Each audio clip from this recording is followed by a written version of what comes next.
Historical background of Indian constitution কালি এটা long video' দিছিলোঁ, আপোনালোকে চোৱা নাই, সেইকাৰণে ভাবিলোঁ আজি শ্বৰ্টকৈ অলপ এক্সপ্লেইন কৰি দিওঁ।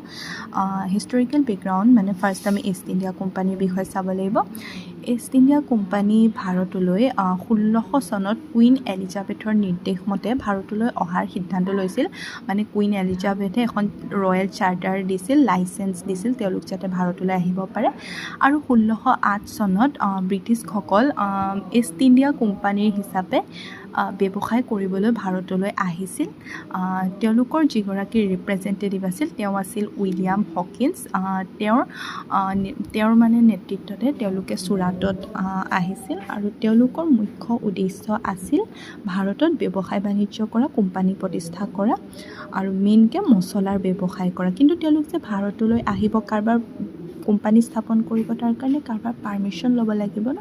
সেইকাৰণে তেওঁলোকে সেই সময়ত কাৰ শাসন আছিল, 1605 পৰা 1627লৈকে মোগল সম্ৰাট জাহাংগীৰৰ সাম্ৰাজ্য আছিল আৰু তেওঁলোকে জাহাংগীৰৰ পৰা পাৰ্মিশ্যন বিচাৰিছিল, কিন্তু তেখেতে ব্ৰিটিছক পাৰ্মিশ্যন দিয়া নাছিল। কিন্তু 1667 চনত অৱশেষত তেওঁলোকে ঔৰংজেবৰ পৰা পাৰ্মিশ্যন পাইছিল আৰু তেওঁলোকে ব্ৰিটিছে মানে ইষ্ট ইণ্ডিয়া কোম্পানীয়ে ভাৰতত 1668 খ্ৰীষ্টাব্দত ফাইনেলি তেওঁলোকৰ কোম্পানী স্থাপন কৰিছিল চুৰাটত।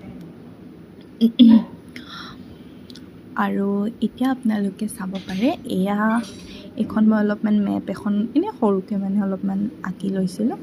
এই যিটো চাউথাৰ্ণ পাৰ্ট হয় ইণ্ডিয়াৰ, আগতে সেই তাতে মানে ফাৰ্ষ্টতে ইষ্ট ইণ্ডিয়া কোম্পানীয়ে তেওঁলোকৰ ব্যৱসায় আৰম্ভ কৰিছিল, কোম্পানী মানে বনাইছিল সেই পাৰ্টটোত। আৰু এটা ছাইডে আছিল বিহাৰ, উৰিষ্যা আৰু বেংগল। ইয়াক একেলগে বেংগল প্ৰভিন্স বুলি জনা গৈছিল।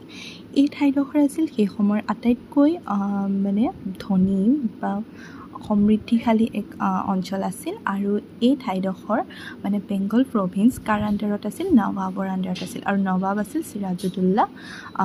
এই বেংগল প্ৰভিন্সৰ সেই সময়ত নৱাব আছিল চিৰাজউদ্দৌলা। তাৰ পাছত ব্ৰিটিছে যেতিয়া ভাৰতত এনেদৰে কোম্পানী প্ৰতিষ্ঠা কৰিলে, তেওঁলোকে ইমানেই অধিক মাত্ৰাত ব্যৱসায় কৰিবলৈ ধৰিলে যে বংগৰ যি বেংগল প্ৰভিন্স আছিল তাত তেওঁলোকৰ অৰ্থনীতিটো প্ৰভাৱ পৰিবলৈ ধৰিলে। তাৰ পাছত তাৰ ফলত তেওঁলোকৰ কি হ'ল, বেংগল ইষ্ট ইণ্ডিয়া কোম্পানী আৰু যি বেংগল প্ৰভিন্স আছিল তেওঁলোকৰ মাজত মানে এক মতানৈক্যৰ সূত্ৰপাত হ'ল। মানে বংগৰ যিজন নৱাব আছিল তেওঁ অসন্তুষ্টি হ'ল আৰু এই অসন্তুষ্টিৰ ফলস্বৰূপে যুদ্ধৰ আৰম্ভণি হ'ল আৰু তাত এখন ডাঙৰ যুদ্ধ হ'ল, সেইখন আছিল পলাশী যুদ্ধ।